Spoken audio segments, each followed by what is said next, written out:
तो सबसे पहले मैं शुरुआत करूंगा कॉन्ग्रेचुलेट करके तुम्हें। कॉन्ग्रेचुलेशंस क्यों?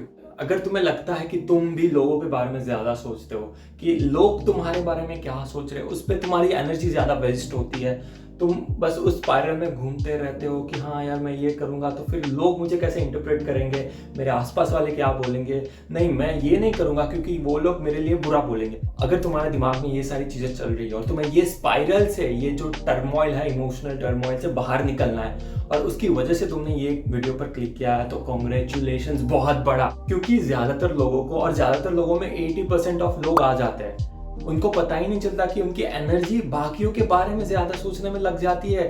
बाकी उनको कैसे इंटरप्रेट कर रहे हैं, बाकी उनको कैसे देख रहे हैं, बाकी तुम्हारे बारे में क्या सोच रहे हैं, वही उसमें ही उनकी सारी एनर्जी, सारा टाइम चला जाता है और उनको रियलाइज भी नहीं होता।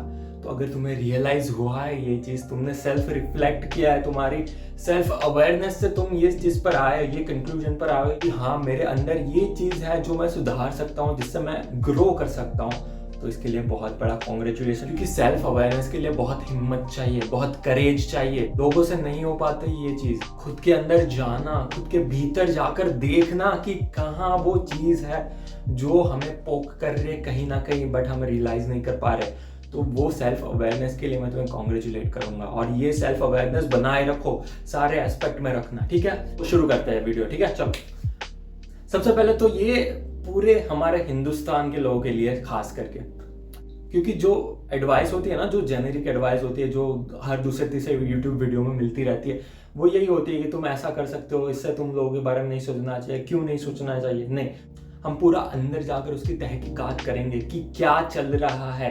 क्योंकि देखो, दुनिया is full of different cultures, different people, तो हर जगह लोगों की साइकोलॉजी अलग होती है। हम थोड़ा डिटेल में जाकर तहकीकात करेंगे उसके और देखेंगे कि क्यों हम एज इंडियंस लोगों के बारे में ज्यादा सोचते हैं। तुमने भी देखा होगा कि तुम्हारे आसपास तुम्हारे मम्मी पापा, तुम्हारे परिवार वाले, वो बाकियों के सेंटर्ड रहकर अपने लाइफ के डिसीजन ज्यादातर लेता है कि हमारा स्टेटस क्या रहेगा, लोग क्या सोचेंगे, क्या नहीं सोचेंगे, वैसे डिसीजन लेते। तो हम उस साइकोलॉजी को थोड़ा समझेंगे कि क्यों, कैसे, क्या डायनेमिक्स है उस सब चीजों के, ठीक है? तो यहाँ पर दो फैक्टर काम करता है। पहला है individualism and collectivism. Cultural psychology में ये कॉन्सेप्ट रहता है इंडिविजुअलिज्म एंड कलेक्टिविज्म का। इंडिविजुअलिज्म मतलब कि वो कल्चर जहां पर personal goals, personal desires, personal freedom, जो भी चीज खुद के लिए की जाती है ना, उस पर ज्यादा वैल्यू दी जाती है, वो इंडिविजुअलिस्टिक कल्चर हो गया। और ये सारा कल्चर हमें वेस्ट में ज्यादा मिलेगा। जो फर्स्ट वर्ल्ड कंट्रीज होती है ना, यूएस, कनाडा, ऑस्ट्रेलिया, वो सारे कंट्रीज में ये इंडिविजुअलिस्टिक कल्चर ज्यादा मिलेगा। और दूसरा है कलेक्टिविस्ट कल्चर। कलेक्टिविस्ट कल्चर मतलब हमारे जो सारे डिसीजंस होते हैं ना, कि हमारी कोई भी day to day life decisions हो गए, वो हमारे कल्चर के अराउंड, हमारी कम्युनिटी के अराउंड सेंटर होते हैं कि हम कैसे कोऑपरेट कर पाए बाकियों के साथ और कैसे हमारे डिसीजन बाकियों के माइंडसेट से मैच हो।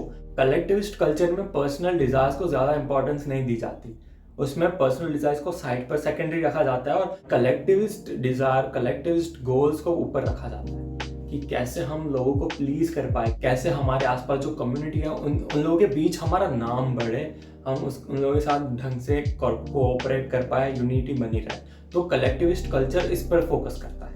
यहाँ से तुम्हें आइडिया आ ही चुका होगा कि जो हमारी इंडियन सोसाइटी है वो कलेक्टिविस्ट कल्चर में ज्यादा बिलीव करती है। India is majorly collectivist culture. यहाँ पर लोगों के बारे में ज्यादा सोचा जाता है कि लोग क्या सोचेंगे हमारे डिसीजंस को लेकर, हमारा डिसीजन, कोई भी डिसीजन है उनके लिए सही रहेगा कि नहीं, उनके ओपिनियंस क्या होगी हमारे डिसीजन को लेकर। तो यहाँ पर ज्यादा फोकस किया जाता है अगर तुम इंडिया में रहते हो तो, और तुमने देखा ही होगा अपने आसपास। तो ये एक फैक्टर हो गया। दूसरा फैक्टर है कि हमारा इंडियन कल्चर है ना, that is a role playing culture. और रोल प्लेइंग कल्चर क्या होता है? तुमने रोल प्लेइंग गेम्स खेली होगी, देखी होगी, अगर खेली नहीं है तो। जैसे कि मतलब रोल प्लेइंग गेम्स होती है, GTA वाई सिटी हो गई, सैन एंड्रियास, जो भी वो ओपन वर्ल्ड गेम होती है ना, जहाँ पे तुम्हारा एक कैरेक्टर होता है जो तुम पर्टिकुलर रोल प्ले करते हो और तुम्हारे पर्सनल मिशंस होते हैं, अकॉम्प्लिश करने होते हैं, जो भी रिवॉर्ड सिस्टम वगैरह होता है।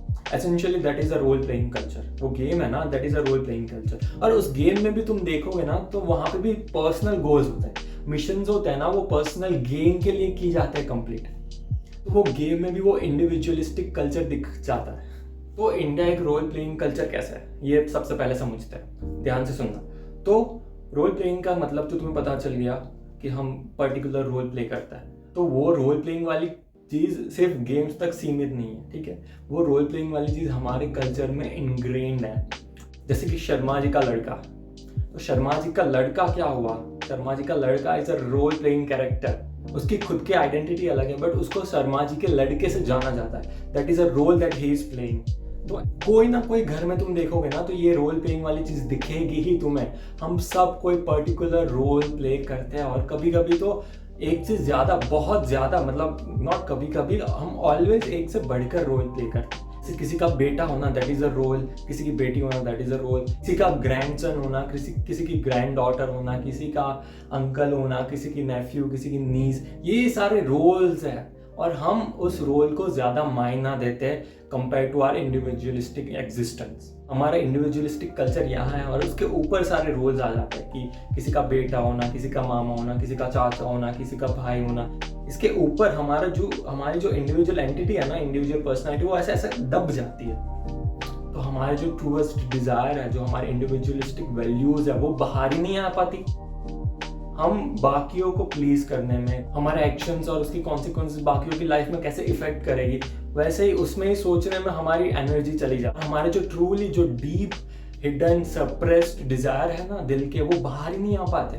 हम बाकियों को प्लीज करने में ही अपना टाइम वेस्ट कर देते हैं। और ये रोल प्लेइंग वाली चीज ना हमारे कल्चर में बहुत टाइम से चली आ रही है, एंशिएंट टाइम से चली आ रही है। तो हमारे साइकोलॉजी में कहीं ना कहीं इनग्रेन्ड हो गई है, वो डिफॉल्ट मोड में चली जाती है। हमें पता ही नहीं चलता कि हमारा जो इंडिविजुअल एग्जिस्टेंस है ना, उसको हम खुद ही उसको थोड़ा साइड कर देते हैं, और बाकियों के एक्सपेक्टेशंस पर, बाकियों के वैल्यूज पर, बाकियों के ओपिनियंस पर हम ज्यादा अपनी लाइफ चलाते हैं। दैट इज नॉट फेयर ना, ऐसे तो कैसे ही खुश रहेंगे। And this are the two factors जिसकी वजह से हम एज इंडियंस ज्यादा सोचते हैं कि लोग हमारे बारे में क्या सोचते होंगे। सबसे पहले तो हमारा जो कल्चर है that is a collectivist culture. वहाँ पर हम कम्युनिटी, हम एक सोशल ग्रुपिंग को ज़्यादा इंपॉर्टेंस देते हैं rather than our individual existence. और दूसरी साइड हमारा जो रोल प्लेइंग कल्चर है कि हम रोल ज़्यादातर प्ले करते रहते हैं अपनी पूरी लाइफ में, और हमें पर्सनल ग्रोथ, पर्सनल डिजायर्स पर फोकस करने का ज़्यादा टाइम नहीं मिलता, क्योंकि हम वो रोल प्लेइंग कल्चर में बिजी रहते हैं। तो दीज आर टू फैक्टर्स। अब इससे बाहर कैसे निकला जाए? इससे बाहर निकलने का एक ही तरीका है, you have to be a rebel. तुम्हें आउटकास्ट होना पड़ेगा, और वो भी डरे बिना। तुम ना आयरनी देखो कि जो लोग वो role playing culture, collectivist culture के अंदर काम करते हैं ना, वो मीडियोकर रह जाते हैं। और जो उससे हटकर, वहां से हटकर, जो अपने इंडिविजुअलिस्टिक डिजायर्स है, अपने पर्सनल गोल्स है, पर्सनल ग्रोथ है, अपनी पर्सनल वैल्यूज है, उसको ऊपर रखते हैं ना, दोज आर द पीपल जो दुनिया में कुछ कर जाता है, जो इम्पैक्ट लाता है, जो अपनी लेगेसी छोड़ जाता है। तुम्हें सबसे पहले देखना पड़ेगा कि ये जो तुम्हारी डिफॉल्ट सेटिंग है ना, कि लोगों के बारे में सोचना, वहां से अपने आप को निकालना पड़ेगा, और तुम्हारे पर्सनल गोल्स, तुम्हारे डिजायर्स को वैल्यू ज्यादा देनी पड़ेगी, तुम्हारे गोल्स, तुम्हारे एम्स को ज्यादा वैल्यू देनी पड़ेगी।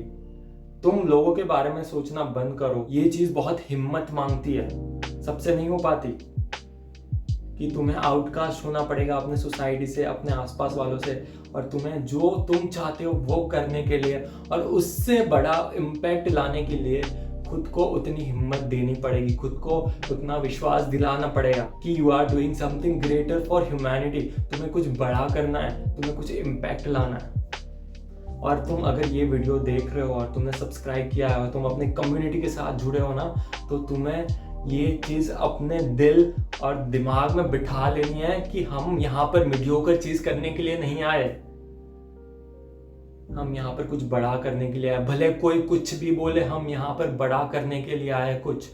ये इंसानी जन्म है ना, ये इंसानी रूप हमें एक ही बार मिला है, और हम उसका पूरा फायदा निकाल कर रहेंगे। हम कुछ बड़ा करके जाएंगे ताकि हमारी लेगेसी, हमारा इम्पैक्ट बना रहे यहाँ दुनिया पर। इसीलिए अगर रिबेल बनना है तो बनो, तुम्हें सोसाइटी के अगेंस्ट जाना है तो जाना पड़ेगा, पर कुछ बड़ा करना है, उसकी कॉस्ट लेनी पड़ेगी, क्योंकि रिजल्ट बहुत बड़ा है।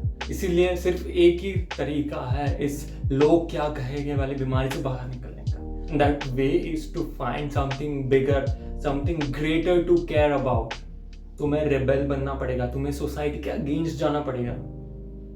जब तुम्हारे पास कोई बड़ा गोल होगा ना, तुम फट से भूल जाओगे कि लोग तुम्हारे बारे में क्या सोचते हैं। तुम्हें कुछ भी फर्क नहीं पड़ेगा। इसलिए find something bigger, something greater to care about.